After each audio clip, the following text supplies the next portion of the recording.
الحمد لله رب العالمين الرحمن الرحيم مالك يوم الدين إياك نعبد وإياك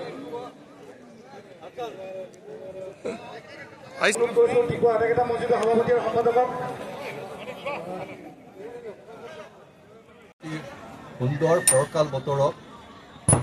শতবৰ্ষ গৰকীও একুৰি ৭টা বছৰ অতিক্ৰম কৰা দিগবৈ এই পবিত্ৰ ঈদগাহত আজি আমি সকলো দিগবৈবাসী তথা ইয়াৰ পাৰ্শ্বৱৰ্তী অঞ্চলৰ মুছলিম ৰাইজ একেলগে সমবেত হয় আমি 2 ৰাকাত ঈদৰ নামাজ আমি আদায় কৰিলোঁ। হয়তো প্ৰায় ৪-৫ হাজাৰ মানুহৰ উপস্থিতিত আমি আজি এই ঈদ উল ফিতৰৰ নামাজ আদায় কৰিলোঁ। এইটো আমাৰ বাবে এটা অতি গৌৰৱৰ বিষয়। আজি আমি এই মঞ্চৰ পৰাই এই পবিত্ৰ ঈদগাহৰ পৰাই কবৰস্থান আৰু ঈদগাহ হেফাজত সমিতিৰ হয় সদৌ দিগবৈবাসী ৰাইজক ঈদ উল ফিতৰৰ শুভেচ্ছা তথা ঈদ মুবাৰক জনাইছোঁ। আমাৰ যি এক ঐতিহাসিক আমাৰ সম্প্ৰীতিৰ যিডাল এনাজৰী যিটো সম্প্ৰীতিৰ যিটো ভেটি যি ভেটি মহাপুৰুষ শংকৰদেৱ মহাপুৰুষ মাধৱদেৱ আৰু আজান পীৰ চাহাবে অসমত গঢ় দি গ'ল, সেই সম্প্ৰীতিৰ এনাজৰীডাল যাতে আৰু সুদৃঢ় হয় তাৰ বাবে আজি আমি আল্লাহ তাআলাৰ ওচৰত দোৱা কৰি আমাৰ দিগবৈ সমাজ জীৱনলৈ যাতে শান্তি সম্প্ৰীতি আৰু ভাতৃত্ববোধ জাগি উঠে তাৰ বাবে আমি আল্লাহ তাআলাৰ ওচৰত আজি 2 ৰাকাত নামাজৰ অন্তত আমি দোৱা কৰিছোঁ আৰু আশা ৰাখিছোঁ এই দোৱাই আমাৰ দিগবৈ সমাজ জীৱনলৈ শান্তি আৰু সম্প্ৰীতিৰ বাৰ্তা কঢ়িয়াই ল'ব। গতিকে আজিৰ এই নামাজ আদায় কৰাত এই নামাজ আমি ইয়াত অনুষ্ঠিত কৰাত আমাক যিসকলে আমি নাম উল্লেখ নকৰোঁ প্ৰত্যক্ষ বা পৰোক্ষভাৱে সহায় সহযোগিতা আগবঢ়ালে আমি সেই সকলোৰে ওচৰত কবৰস্থান আৰু ঈদগাহ হেফাজত সমিতি চিৰকৃতজ্ঞ আৰু আজি এই আপাহতে এই মঞ্চৰ পৰাই সেই সকলোকে আমি আন্তৰিক ধন্যবাদ আৰু কৃতজ্ঞতা জ্ঞাপন কৰিম। সুন্দৰ ফৰকাল বতৰত শতবৰ্ষ গৰকীও একুৰি ৭টা বছৰ অতিক্ৰম কৰা দিগবৈ এই পবিত্ৰ ঈদগাহত আজি আমি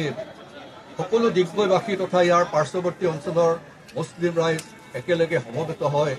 আমি 2 ৰাকাত ঈদৰ নামাজ আমি আদায় কৰিলোঁ। হয়তো প্ৰায় ৪-৫ হাজাৰ মানুহৰ উপস্থিতিত আমি আজি এই ঈদ উল ফিতৰৰ নামাজ আদায় কৰিলোঁ। এইটো আমাৰ বাবে এটা অতি গৌৰৱৰ বিষয়। আজি আমি এই মঞ্চৰ পৰাই এই পবিত্ৰ ঈদগাহৰ পৰাই কবৰস্থান আৰু ঈদগাহ হেফাজত সমিতিৰ হয় সদৌ দিগবৈবাসী ৰাইজক ঈদ উল ফিতৰৰ শুভেচ্ছা তথা ঈদ মুবাৰক জনাইছোঁ। আমাৰ যি এক ঐতিহাসিক আমাৰ সম্প্ৰীতিৰ যিডাল এনাজৰী যিটো সম্প্ৰীতিৰ যিটো ভেটি যি ভেটি মহাপুৰুষ শংকৰদেৱ মহাপুৰুষ মাধৱদেৱ আৰু আজান পীৰ চাহাবে অসমত গঢ় দি গ'ল, সেই সম্প্ৰীতিৰ এনাজৰীডাল যাতে আৰু সুদৃঢ় হয় তাৰ বাবে আজি আমি আল্লাহ তাআলাৰ ওচৰত দোৱা কৰি আমাৰ দিগবৈ সমাজ জীৱনলৈ যাতে শান্তি সম্প্ৰীতি আৰু ভাতৃত্ববোধ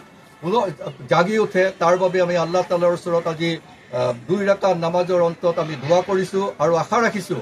এই দোৱাই আমাৰ দিগবৈ সমাজ জীৱনলৈ শান্তি আৰু সম্প্ৰীতিৰ বাৰ্তা কঢ়িয়াই ল'ব। গতিকে আজিৰ এই নামাজ আদায় কৰাত এই নামাজ আমি ইয়াত অনুষ্ঠিত কৰাত আমাক যিসকলে আমি নাম উল্লেখ নকৰোঁ প্ৰত্যক্ষ বা পৰোক্ষভাৱে সহায় সহযোগিতা আগবঢ়ালে আমি সেই সকলোৰে ওচৰত কবৰস্থান আৰু ঈদগাহ হেফাজত সমিতি চিৰকৃতজ্ঞ